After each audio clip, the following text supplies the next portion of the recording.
So just right here? Okay. So, King Henry VIII began his reign in 1509 when he was crowned after his father, King Henry VII, died. He then went on to immediately marry Catherine of Aragon, his first wife.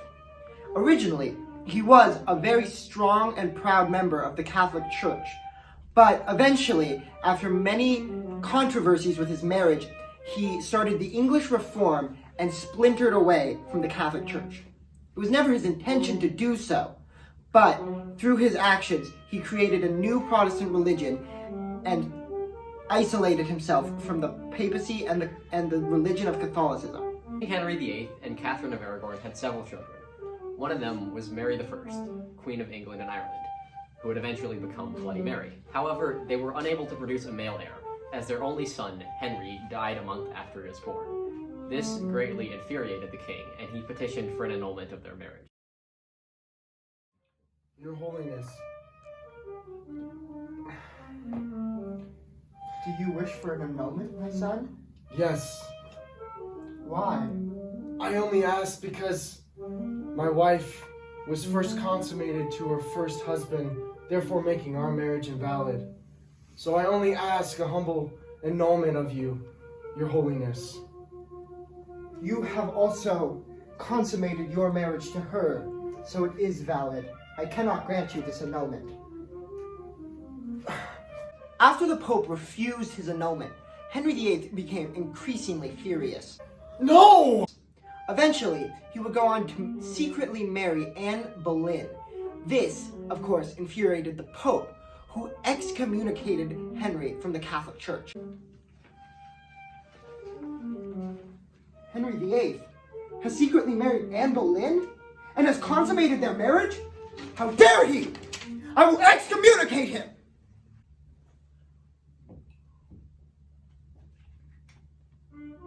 What is this? Excommunicated? Screw that. You know?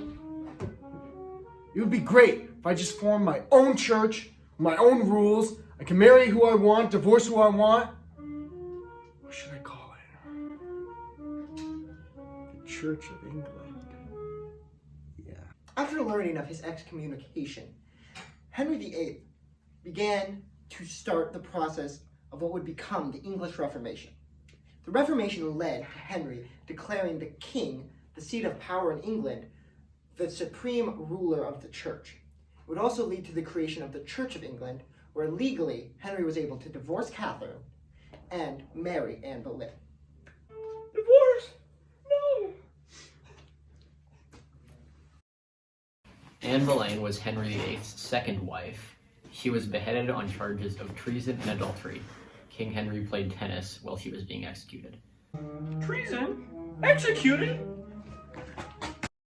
Next was Jane Seymour, who died a month after giving birth to Edward VI, Henry's only legitimate male child. Edward became king at age 9 and later died at age 15. Next was Anne of Cleves, who was a political marriage for Henry, and when he pulled up the veil, he realized that she was much uglier than her paintings had shown, so he immediately pushed for divorce, but he gave her a very large settlement. Divorced? Ugly? Ooh. Next was Catherine Howard, who Henry had beheaded because she legitimately was adulteress. Adultery? How did he find out? Next was Catherine Parr, who was Henry's wife when he died. She survived him and eventually died later. I almost left my husband.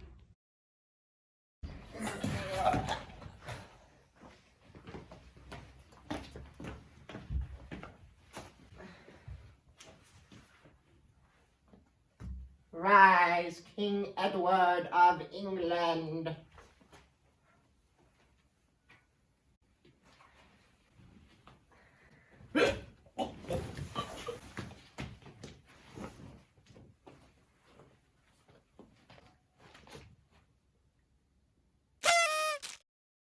Having King Henry split from the Catholic Church and form the Church of England had effects on Catholicism in the New World.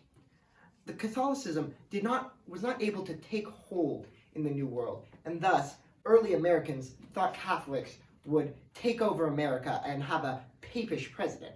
Being a member of any church besides the Church of England was illegal, and so the Pilgrims and Puritans went to America for religious freedom.